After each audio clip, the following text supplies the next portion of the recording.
Chapter 28, A Helping Hand. With a hiss of its brakes, the train from Leeds pulled into the Huddersfield station on a Monday morning in September 2015. Off stepped a nervous gentleman, self-consciously smoothing down the lapels of his smart navy jacket.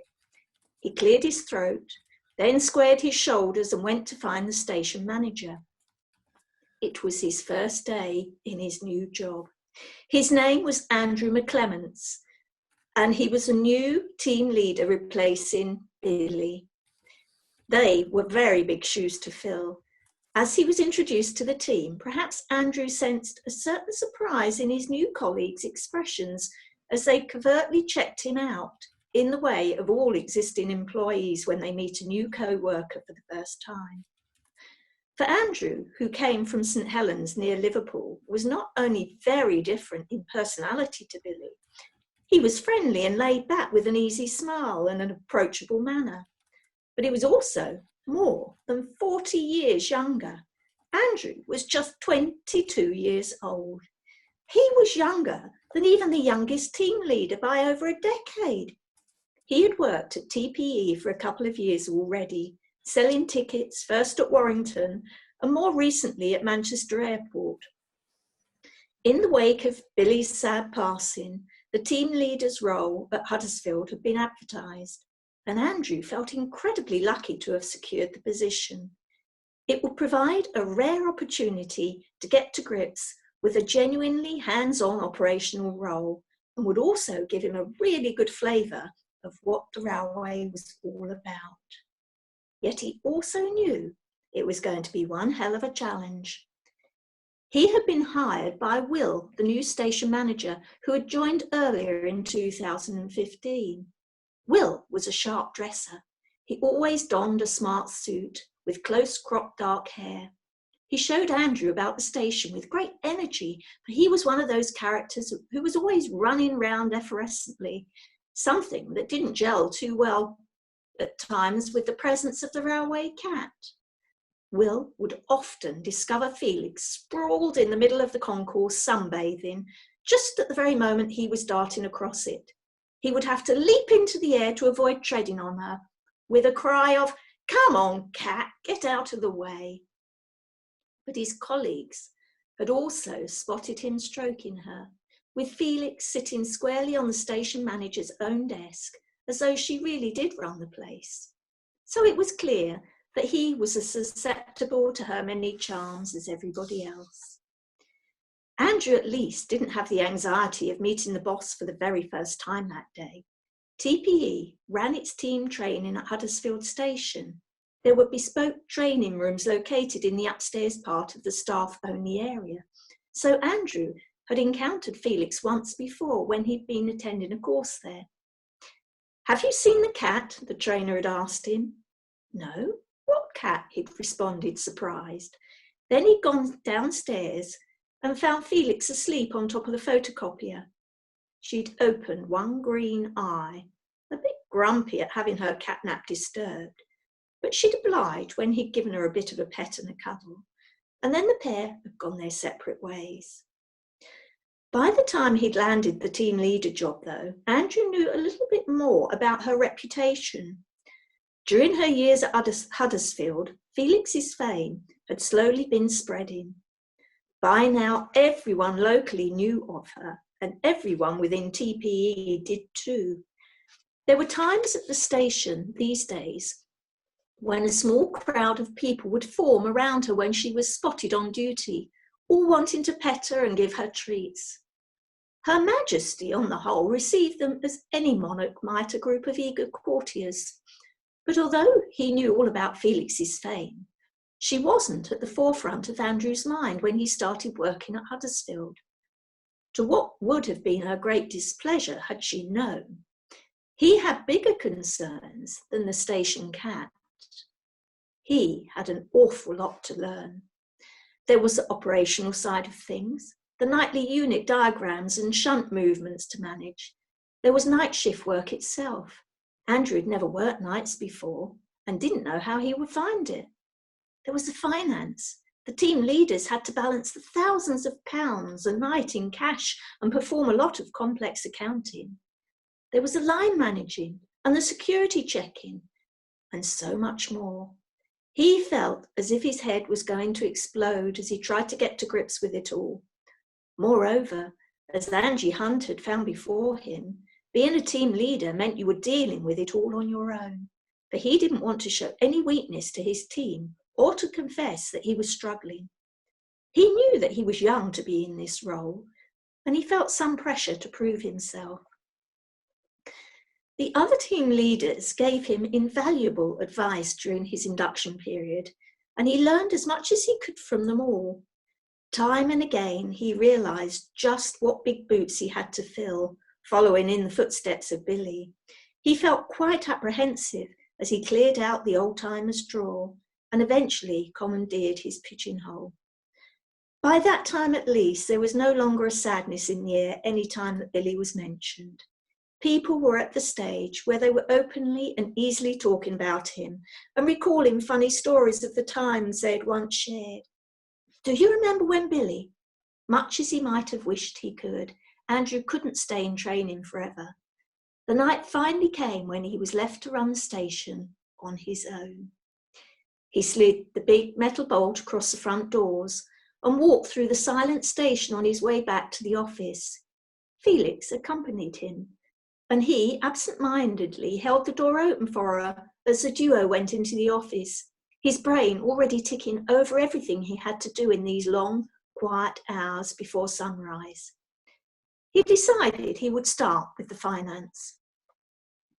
It wasn't long before he became thoroughly stressed out. The computer software wasn't doing what he wanted it to, and the piles of cash before him just didn't balance.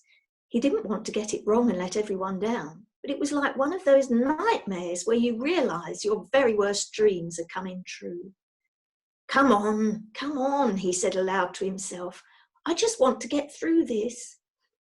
He ran his hands worriedly through his short dark hair and sighed deeply. Anxiety was building inside him, growing from a small seed in his stomach and sprouting all the way up to his shoulders, which felt tense and tight.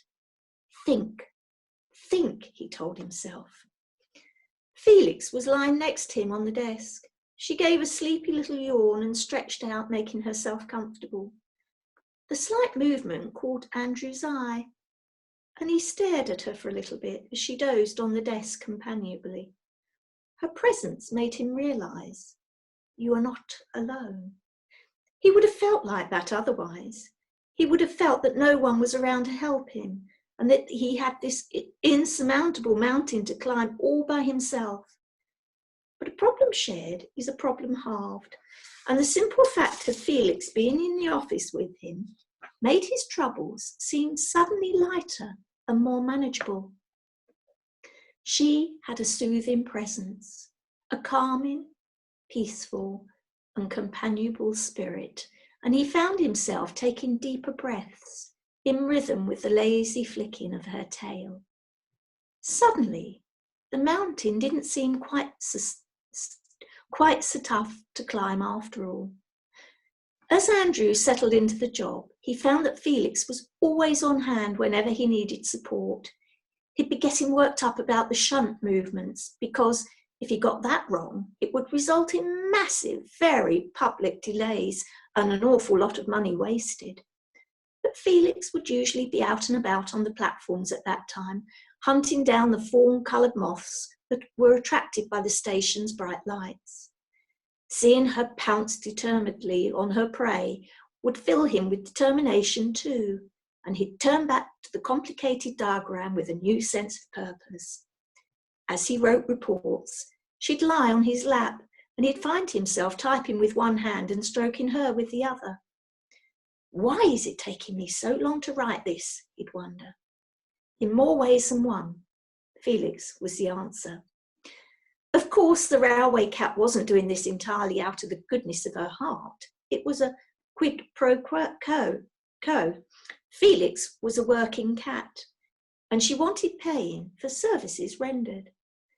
Andrew was cashing up one night in the office when he noticed Felix looking up at him from the floor and mewing. "Just give me a few minutes, Felix," he said, trying to keep track of the complex calculations in his head. He went back to his money counting. Gradually, Felix got closer and closer to him. She inched along the ground. She leapt lightly up onto the desk. She stood there for a little bit, meowing. But when Andrew didn't respond, she edged forwards once again, and again, and again, as though she was playing her own version of Grandmother's Footsteps. It finally got to the point where Andrew realised he couldn't see anything but Felix's fluffy face directly in front of his, completely obscuring his vision. "All right, cat," he said, giving in at last to her demands for attention. He scribbled down the figures he'd added up so far and gave her a bit of love. "Right then, that's enough for now," he said. A few minutes later, "I'll feed you just as soon as I've finished cashing up. Okay?" He picked up Felix and moved her to one side, then carried on with the accounting. Well, Felix wasn't going to be so easily diverted as that. Patience wasn't part of her repertoire. The white-tipped paws came out. Tap, tap, tap, tap, tap, on his arm, on his shoulder, on his chest. Eventually, she sat straight up on her hind legs and put both front paws firmly on him, leaning her whole body against his. Her oh so persuasive pats seemed to be saying, "I know it's a bit early for my supper, and I know you're in the middle of something important, but I am really rather peckish. And when even that didn't work, I just need one more minute, Felix," Andrew said pleadingly. "Look, I'm on the last pile." She bent her head to his hand and gave it a gentle little nibble, not with any aggression and not to hurt him, but just to assert herself. "Come on, laddie," that nibble said. "Enough messing about. I'm the boss, and when I tell you I want something doing, you do it. Understood?" Okay, Andrew said, hands in the air, surrendering. He left the money on the desk and stood up. The moment Felix saw him move, she sprinted as fast as she could to the filing cabinet. Once its uppermost drawer had held official documents and top secrets. Now it was a cat food drawer. It belonged to Queen Felix, and the cat knew it well. In excitement, she leapt up on top of the cabinet and stared pointedly at her drawer until Andrew opened it. Felix purred in approval. "That's more like it." Stiff as a board, ears to attention, she watched as he pulled out a pouch of Felix, then shadowed him into the kitchen. Only once he'd set her bowl down. For her, would she give him any peace? It was quite an example for the young team leader of how tenacity, commitment, and determination could get results. Yet it wasn't all work and no play. As Andrew and Felix bonded, he got to know her personality well and came to appreciate how playful she was. A favourite game during the night shift was hide and seek, especially amid the tourist information leaflets in the lobby. The wooden holder that displayed them read, "Welcome to Yorkshire," but to Felix's mind it was more like, "Welcome to the best cat playground ever." She would duck and dive behind the leaflets, and just when Andrew thought he'd caught her, she'd dart out and start a running race with him. He noticed, though, that as she legged it onto platform 1 and he followed in her wake, as soon as she hit the yellow line, she turned left and ran along it, never once crossing it. It was always safety first for the station cat. Felix liked a bit of rough and tumble too, playing hunting games and rugby with her soft mouse toys and the moths. Rugby league had been established not 50 paces from the station in 1895 at the George Hotel in the square, and Felix seemed determined to honour that heritage in the way she enthusiastically rugby tackled the brown bear that Andrew kicked for her and threw herself into all their games. Everything at the station could be made into a game in Felix's mind, even if she didn't always intend it to be that way. She had a somewhat embarrassing episode shortly after Andrew started at the station that she really had to style out as intentional fun. The station was getting a new computer installed, and Felix was delighted to discover that when the computer was still inside it, the brown cardboard box it came in made for a splendidly solid, comfortable location for a catnap. The box had arrived at the start of the week, but the computer wasn't being installed till later on. So for the next 5 days or so, Felix got into a regular routine of jumping onto the box and lazing about on top. She was always doing that with various items around the office. Another favourite spot for a sleep became the switched off paper shredder, on which she would only just fit. Her tail and even her back legs would dangle down, but she professed to be comfortable. By the end of the week, Felix knew all about that cardboard box, or so she thought. Safe as houses, she believed. But unbeknown to her, Lisa Gannon, the IT manager, came in one day to set up the new equipment and took the computer out of its packaging, leaving the now empty box in its usual place. Lisa was working away when Felix came wandering into her workspace, strutting about with her customary confidence and poise. Up she leapt onto the supposedly sturdy cardboard surface and fell straight through the open top into the empty box below. Well, that was a surprise. Felix quirkily stuck her head out of the top of the box as though checking if anyone had noticed. Lisa was giggling away at her, so Felix brushed it off with a ruffled shake of her fluffy body. In fact, once she'd recovered her equilibrium and her dignity, she found the empty box made for a rather entertaining setting. She spent at least 5 minutes sitting happily in it before jumping out and trotting off to find another adventure. There was always one about at a station like Huddersfield. As the autumn nights grew colder, however, Andrew realised that some of Felix's adventures weren't merely for fun. A lot of the time, they were much more important than that.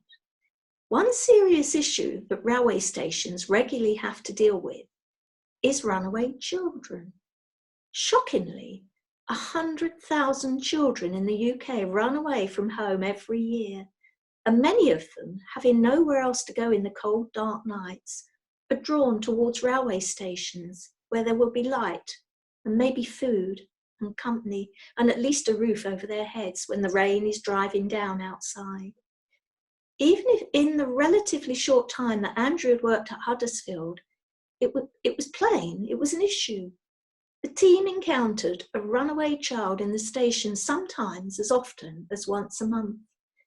They had a duty of care to them, of course, so they would step in and call the authorities so that the children could be looked after and not slip through the net. It was a particularly bitter Yorkshire night towards the end of November 2015 when Andrew clocked on for the night shift. Christmas was within touching distance, and you knew it from the weather alone. Andrew blew on his hands as he patrolled the platform throughout the early hours of his shift, feeling very glad for the warmth of his thick winter coat. He cast his eyes up and down the platforms. Used to the patterns of the trains, the team were always conscious of someone who seemed to have been around on the station for rather too long. Andrew's gaze settled on a young lad further along platform 1, who had caught his eye earlier too. He'd been on the station for a long time now, so Andrew started walking towards him, wanting to see if he needed any help. As he approached, he could see that the boy was shivering. He was wearing scruffy tracky bottoms and a t-shirt with a thin black coat over the top. Given the freezing temperature, Andrew would have expected him to be wearing a scarf, gloves and a hat, but there was nothing like that on the lad.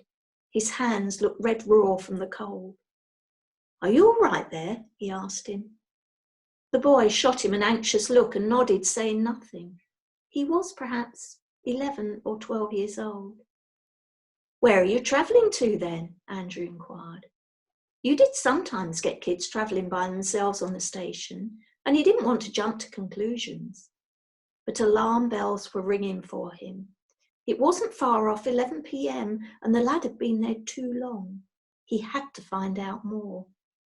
Have you got a ticket? The boy shook his head. He seemed very shy. Are your parents meeting you here or at your destination? Andrew went on delicately. The boy looked as though he'd been thrown a lifeline. My mum's coming to get me, he said hurriedly, perhaps thinking that his answer would buy him a little more time in the shelter of the station. He had a strong southern accent, and Andrew could tell instantly that he wasn't a local. Though he had a lovely manner about him, and his reply seemed convincing, it was evident nonetheless that he was extremely vulnerable. Okay, that's fine, Andrew said slowly, not wanting to scare the boy off. He was safer by far here at the station than out on the streets, and he didn't want the child to panic and run. Do you want to wait in the waiting room? Can I get you a drink? The boy nodded again, and Andrew took him into the waiting room and fetched him a hot drink from the back office. The lad clasped his hands around the warm cup eagerly, blowing on the steaming brew.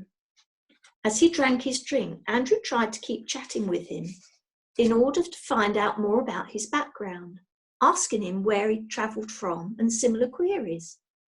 None of the boy's answers added up. My mum's coming to get me, he kept saying over and over. But it plainly wasn't true. In the end, the boy realised that Andrew wasn't fooled and started opening up to him, explaining what had gone on. He'd recently been moved to a care home up north and had run away from it on impulse without any kind of itinerary or plan. He obviously had a fair few issues, and Andrew knew he'd have to call the police. Not wanting to alarm the boy, he'd told him he'd be right back and quietly slipped away to the office where he could make the call. He informed them of the situation, and they told him they would come and collect the boy, but they couldn't be there for half an hour or more. It was up to Andrew to try to keep him safe on the station. To begin with, it wasn't too hard. The boy was a railway enthusiast, and when a freight train began to rumble by languorously, he asked if they could go out onto the platform and watch it pass. Andrew went with him, a bit concerned that the suggestion was just an excuse for the boy to leg it. But it wasn't. The train lights lit up the child's face, and for the first time since Andrew had met him, he looked happy, watching the freight train pass. But after its red tail lights had disappeared into the darkness, the young lad and Andrew were left alone in the cold night, with the clock ticking by so slowly. The boy didn't know the police had been called, and Andrew wanted to keep him there until they showed up. Half an hour wasn't long at all in the grand scheme of things, but as each second ticked sluggishly by on the orange digits display board above their heads, it suddenly seemed like an eternity. Andrew was just starting to panic when a brainwave hit him. Felix. If anyone could keep the boy safe, it was her. She was just having a wander about, so Felix picked her up and placed her on the bench next to the boy. Have you met Felix? He asked him brightly. She lives here on the station. The lad, who'd been staring glumly at the ground, looked up in surprise to find a black and white cat sitting next to him. Felix's fame hadn't spread down south, and the boy didn't know that the station had its own cat. He stared in some astonishment at her, uncertain what to do next. Felix sat very still on the bench, as though assessing the situation. Her tail hanging off the back of the seat, flicked to the right, to the left, as she considered the child before her. Then, very slowly, as though conscious of his vulnerability, she stood up and edged towards him. Why don't you give her a treat? Andrew asked the lad. He handed him some dreamies. Felix sat down again at once, knowing the drill. Would you like one? The child asked her hesitantly. In response, she flickered and flashed her green eyes at him, almost as if she was rolling them and saying in affectionate amusement, Stupid question, my lad. A bit timidly, the boy extended an upturned hand towards her, the treat nestled in the middle of it. Felix very gently bent her head to his hand and took the treat from his palm with her rough pink tongue. She licked her lips afterwards as though to say politely, "Thank you so very much indeed." "Another?" the boy asked, warming up, taking pleasure in her pleasure. Felix didn't need asking twice. The two of them sat together on the bench, and Felix entertained that child as only she knew how. After the treats had been eaten, she happily let him pet and stroke her, sitting calmly by his side, and never once showing the slightest grumpiness. In truth, she was simply doing her job as part of the customer-facing team of Huddersfield Station, and doing it brilliantly. The boy was still stroking her when 30 minutes later, Andrew saw two uniformed officers walk out onto the platform. He went to meet them, and together they cautiously approached the runaway. Now calm, he didn't flee or lie. The police took a statement from both him and Andrew, then told the child that it was time for them to take him back to the care home. The boy stood up bravely. Before leaving, he turned back to face the railway cat. "See you, Felix," he said, with a slight smile twitching at the edges of his lips. "Goodbye." And that's where I'm going to leave it.